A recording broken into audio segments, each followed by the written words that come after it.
近段时间以来，国际舆论中再一次被西方舆论带动，就疫情问题攻击我国。就在最近，我国官方罕见的再一次提到美军德克里克生化实验室，引起了不小的关注。实际上，早在2020年初，网上就有很多人开始讨论起美军在2019年8月紧急关闭的位于马里兰州的德克里克生化基地，而且在紧急关闭前期，美国媒体还报道过此事。结果事发之后，美国互联网上对于此事的报道完全被删得一干二净。在2020年，美国知名博主还在社交媒体上谈论到此事，结果转眼就被限流并删除相关视频。而且德克里克堡在关闭之后，马里兰州就开始出现神秘疾病，当时被确定为大流感，超过3200万人被感染， 1.8 万人死亡。早在2019年下半年，美国突然出现了一种白肺病，说是由电子烟引起。结果等到我国检验并命名为 COVID-19 之后，美国说这个电子烟白肺病就消失了。种种疑点在2020年初，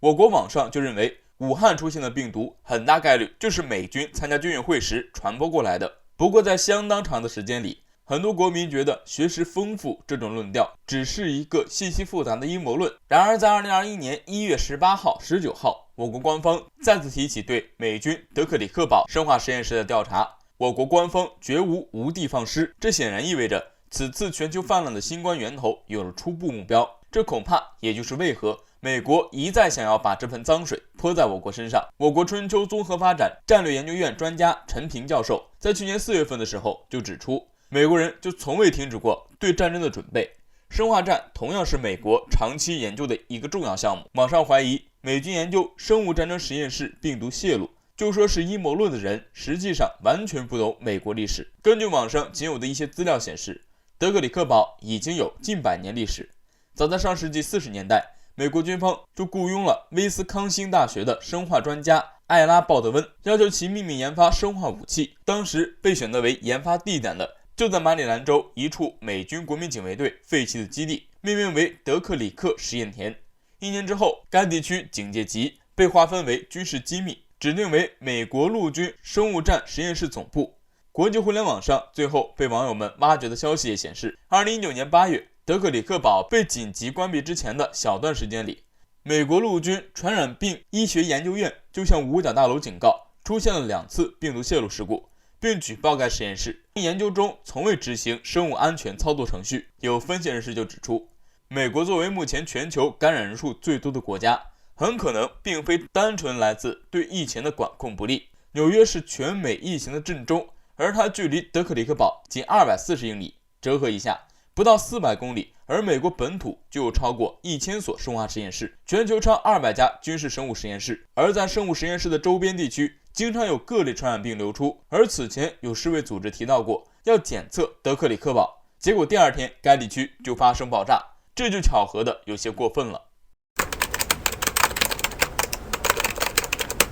我国外交部为何突然点名美国德特里克堡？新冠病毒的爆发是否与美军实验相关？美国的生物实验又有哪些鲜为人知的历史呢？看看专家怎么说。自新冠病毒肆虐全球以来，围绕病毒起源的争端一刻也没有停过。而以人类文明灯塔自诩的美国，在病毒面前并没有展现出要团结全人类的气魄，反倒是对外疯狂甩锅，让人不免怀疑美国的自身清白。1月18号，我国外交部发言人表示，如果美方真的尊重事实，就请开放德特里克堡基地，请世卫组织专家去美国开展溯源调查。要知道，我国外交部说话一向严谨，这番话说出来肯定有着一定的道理。在疫情爆发的初期，实际上不少人就将新冠病毒与美国的德特里克堡联系起来。作为美国唯一批次病毒实验室，德特里克堡里拥有多种致命性病毒。巧的是，在病毒爆发前夕，德特里克堡突然关闭，因此一些人怀疑新冠病毒就是从德特里克堡中泄露出去的。我国著名国际战略专家梅山剑客陈平也给出了自己的看法。陈平表示，不排除病毒是从美国生物实验室泄露的可能，这是合理的推测。认为德特里克堡只是阴谋论，显然是完全不懂美国历史。越南战争期间就有爆出美军利用越南战俘进行细菌实验，并且更是将这种生化武器在越南战场上大规模使用，并造成超过150万人受感染，3000多人死亡。不仅如此，美军的生物实验有时候还会殃及国内，像上世纪70年代美国本土爆发的莱姆病，以及1999年的悉尼罗河病毒事件，都被认为与美军实验室中泄露出去的病毒有关。这么多的例子，足以说明美国在生物实验方面是有着激进疯狂的执着。那么问题来了，美军为何要在如此丧心病狂的生物武器面前如此上心？2017年，俄总统普京公然指责有外国人有目的的采集俄罗斯人基因样本，暗示一些国家正在针对俄罗斯人的基因制造针对俄罗斯的生物武器。这就是生物武器最让人不寒而栗之处。生物武器不像传统武器能做到杀人于无形，将生物武器伪装成一次疫情，有目的的杀死一些特定人群，这样的情况可能并不仅仅是影视剧作品。如果我们放松警惕，谁又能保证这样的事情不会在现实中上演呢？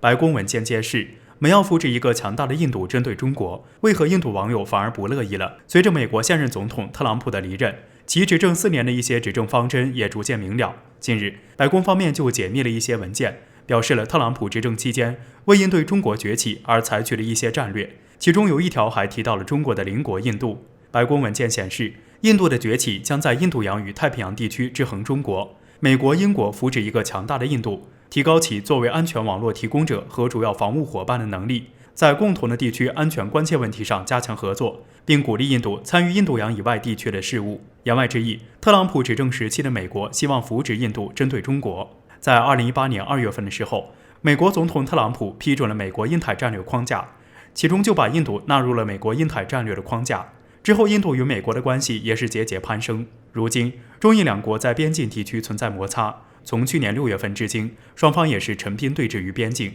如今看到白宫的这份秘密文件，我们不禁怀疑，印度今天的行为是不是早就收到了美国方面的指示？不过，这份文件公开后，不少印度网友倒是很有意见。有印度网友回应称，英国分裂了印度，美国准备从中获益。看到2个亚洲巨人在一起打斗，对他们来说都是有趣和游戏。甚至还有印度网友表示，想象一下，如果中国和印度联手对付美国，之所以会出现这样的情况，主要在于印度人虽然乐意美国帮助他们对付中国，但却并不想成为美国的棋盘。我们知道，印度人一向自信心爆棚，他们的目标可不仅仅是成为对美国言听计从的打手。印度梦想成为一个超级大国，肯定不会甘于做美国的小弟。实际上，印度作为不结盟运动的发起国，不与其他国家结成同盟，属于印度的基本外交政策。然而，从近年来印度的表现来看，不结盟立场正在发生动摇。过去印度以购买俄罗斯武器为主，但近年来美制武器在印度军队中的占比也是越来越大。另一方面，可以预见的是，